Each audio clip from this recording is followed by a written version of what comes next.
Bismillahirrahmanirrahim. Welcome to Ordinary Days. In this video, we are going to officially start the development of spinal cord. As I told you, if this is your neural plate, so if we mark the fourth somite location, cranial two-third is going to develop into the brain, whereas this caudal one-third is going to develop into the spinal cord. Not only the caudal one third but the caudal eminence, both of these are going to develop into the spinal cord, and retinoic acid is very much important for the development and closure of these neuropores, etc. Now, as I know, this neural tube, what happens that this neural tube that is formed, its lateral wall thickens, and what whenever you have the lateral wall of something thickening, for example, if this is a neural tube and its walls thickens, it means that the wall is growing. When this wall is growing, it is going to reduce the, if we add more tissues to the wall, what will happen to the lumen? The lumen is going to get reduced. So when the lateral wall thickens, the lumen is, the size of the neural canal and its lumen is reduced.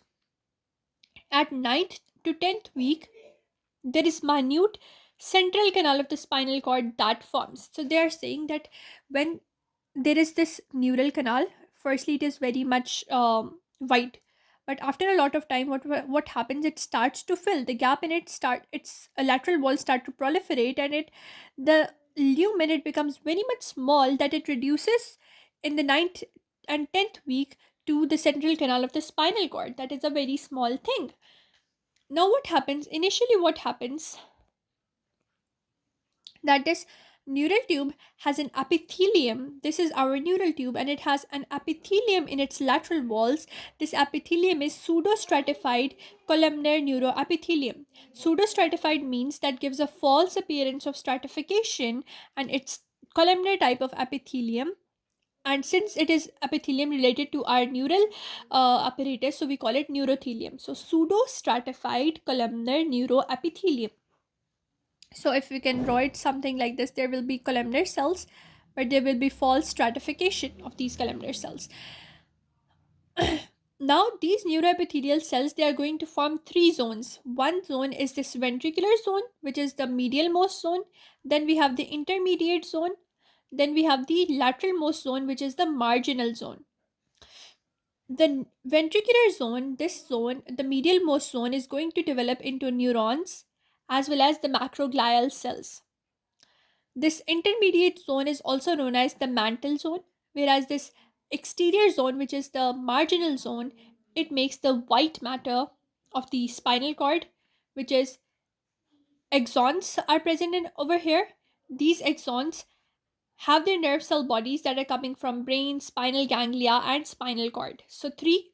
So the neuro epithelium is pseudostratified columnar neurothelium, and whenever it develops, it forms three layers that are VIM. V is for ventricular, I is for intermediate, M is for marginal zone. The ventricular zone develops into neurons and macroglia. The intermediate or mantle zone is over here in the middle, whereas this marginal zone, it develops into white matter, which is having axons, and the nerve bodies of these axons are coming from spinal cord, spinal ganglia, and brain. Why is this arrangement very much important? Because in the spinal cord there is this central gray matter and there is peripheral white matter, and this peripheral white matter and its axons, they are coming from this marginal zone. I hope you understood that. Now what happens to the development of neurons? These neurons, they are developed from ventricular zone. As I told you, this ventricular zone was forming two things. One was neurons, other was macroglial cells. So the neurons, how are they formed? That the ventricular zone firstly has this neuroblast cells that are formed. These neuroblast cells then eventually develop into the neurons, and these neurons, they are going to travel, or the rest of the neuroblasts that are left and that were not transformed into neurons, they are going to travel into this intermediate or mantle zone. Let's have a look. So if you have this neural tube and its epithelium, you have the neurothelium, and in the neurothelium, as I told you, the ventricular zone is going to firstly form these neuroblasts. The neuroblasts then are going to convert into this neuron. the whole procedure of apolar, bipolar, unipolar, and then the neurons. But how does this happen?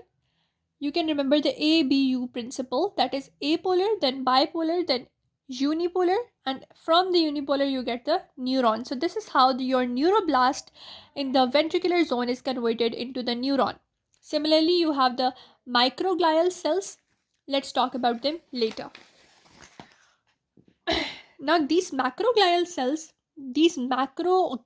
cells are also known as the supporting cells of central nervous system. They are neuroepithelial progenitor stem cells which are present in ventricular zone, and these, after the neuroblasts have been formed, these cells develop into glioblast.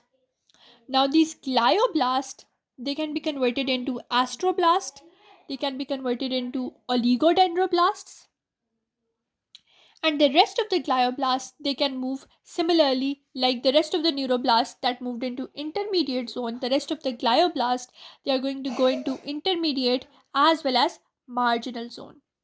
So if we have a look over here, so this glioblast or spongioblast, they are also formed from the ventricular zone. They can develop in either to the astroblast or oligodendroblasts. The astroblast, now they are converted into protoplasmic astrocyte or fibrous astrocyte. Astrocytes are of two types. So astroblast can develop into any of the astrocyte, whereas this oligodendroblast will only develop into this oligodendrocyte. I hope you understood that. So, in the ventricular zone, first thing was formed neurons. How they were developed? From neuroblast cells. Whereas the macroglial cells, there were two types of the glial cells.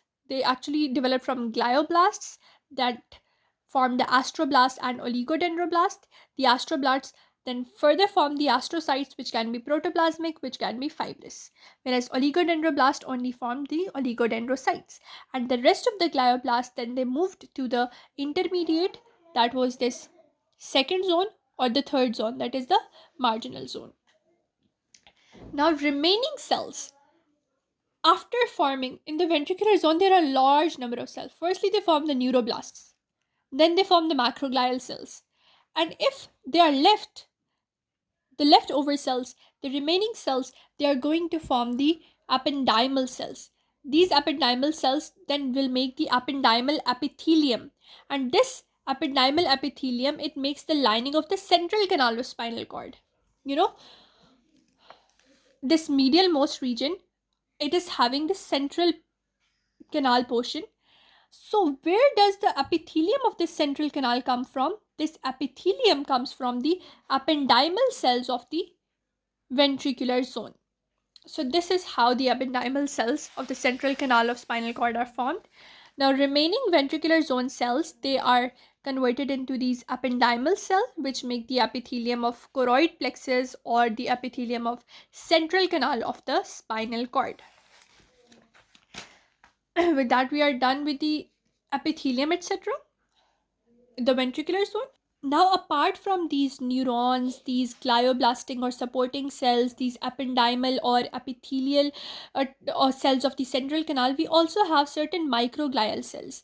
These microglial cells, they are scattered in the gray matter as well as white matter of the spinal cord. These cells, these microglial cells, they actually originate in the bone marrow, and they invade the central nervous system in the late fetal period. But where do these microglial cells come from? These come from the mesenchymal cells. Understood? So they are not coming from the ventricular zone, rather they are coming from the mesenchymal cells, and they make the microglial cells which are scattered within that butterfly shaped gray matter and the white matter, and they are actually originating majorly in the bone marrow, and they are going to invade the central nervous system, that is the brain and the spinal cord, in the later fetal period. But why are they so important? Why do we need to discuss them? Because they form a part of mononuclear phagocyte system, that is our um, phagocytic system that is going to crush the bacteria, etc., that are going to come into your spinal cord or central canal region. This is how you know where do these microglial or MPS system cells come from? From the mesenchymal cells or the bone marrow origination cells. Understood? Now, when we come to the proliferation and differentiation of these neuroepithelial cells, so one thing that you should always know that the neural tube is made in such a way that its roof, its floor, it is going to be very much thin. Roof and floor are going to be thin, whereas the lateral walls, they are going to be very much thick. So proliferation majorly takes place in the lateral walls, but the roof as well as the floor, they are very much thin. And when these lateral walls differentiate and they thicken, they produce this thing which is known as the sulcus limitans. Now, these sulcus limitans are shallow longitudinal grooves on each side, and these grooves, they are going to divide your spinal cord cells into a dorsal region and a ventral region. The dorsal region will be alar plates, whereas the ventral region will be basal plates. Let's have a look. So they are saying that the roof and the floor plates, they are not going to develop very much because they are going to remain thin, but the lateral walls, they are going to develop a lot. When the lateral walls develop, they make this sulcus limitans, as you can see. And what does this sulcus limitan form? It forms actually the side bulges or longitudinal grooves, and this longitudinal groove or sulcus limitans is going to divide the cells of your spinal cord into a ventral and a dorsal region. The ventral region is going to be the basal plates, BV. You can remember the mnemonic BV. So basal plates are in the ventral zone, whereas the dorsal zone has the alar plates. AD is for advertisement, short form of advertisement. So this AD, the alar plate, is going to be on the dorsal side. This is the alar plate, and the basal plate is going to be on the ventral side. This dorsal plate or alar plate, it has afferent ganglia. A for alar, A for afferent ganglia. Whereas this basal plate, which is in the ventral region, it is going to have the efferent ganglia. Afferent means the incoming one, whereas efferent means the outgoing ones. I hope you understood. Now, the enlargement of the alar plate is going to produce a dorsal median septum. As you know, you had now the the lateral wall developed. I produced two bulges in the dorsal region, AD mnemonic, and that is going to form the alar plates. And alar plates have A for alar, A for efferent ganglia. Similarly, we have the BV mnemonic. B is basal. Basal plates are going to be in the ventral region, and these basal plates are going to have the efferent ganglia or outgoing ganglia. Now, when these alar plates, they are going to enlarge, what are they going to produce? They are going to produce a dorsal median septum. So when these alar plates, dorsally placed alar plates, they are going to enlarge, they are going to produce this dorsal median septum of your spinal cord. And similarly, whenever your basal plates, they are going to enlarge, they are going to produce a ventral median fissure.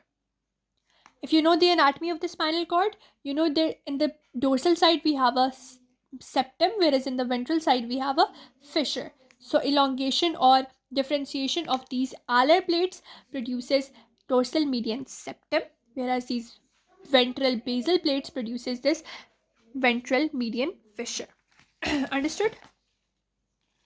Now we can talk about the cell bodies. In the alar plates, we have dorsal gray columns. They extend throughout the length of the spinal cord. So we, in the alar plates, that is in the posterior side or the dorsal region, we have these gray columns. Okay, these gray columns are dorsal gray columns because alar plates are present dorsally. And when we cut them in the transverse section, when we look at the spinal cord, we get the dorsal gray horns. So we get these dorsal gray horns which are developed from these alar plates. Now these basal plates, as you know, the basal plates are going to be in your ventral region. So whenever they are going to elongate, they are not going to form the ventral gray columns, but they are also going to form the lateral gray columns. So basal plates form ventral plus lateral gray column, and when you take the spinal cord and get its transverse section, one section, you get horns. When you get the whole spinal cord, you get this whole thing which is called a column. But when you only visualize one segment or one transverse section, you call that thing horn. In the dorsal side, you have the dorsal horn. In the ventral side, you have the ventral horn. The lateral horns are not that much well developed. And as I told you, the enlargement of the basal plate will produce a fissure, and that fissure will be the ventral median fissure. The And as I told you that these basal plates, whenever the cells in the basal plates, they are going to grow, they are going to produce, proliferate, they are going to form the ventral as well as the lateral columns. And when we look at them in the transverse section, they will be known as ventral and lateral gray horns. And they will have ventral roots of the spinal nerves. With that, we are done with the development of the spinal cord. In the next video, inshallah, we are going to start with the development of spinal ganglia. I hope you understood. If you understood, please consider liking, sharing, and subscribing to my videos.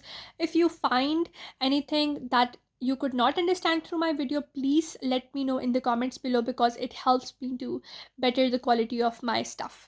And let's meet with another video very soon, inshallah. In the playlist given below, you will have the development of spinal ganglia.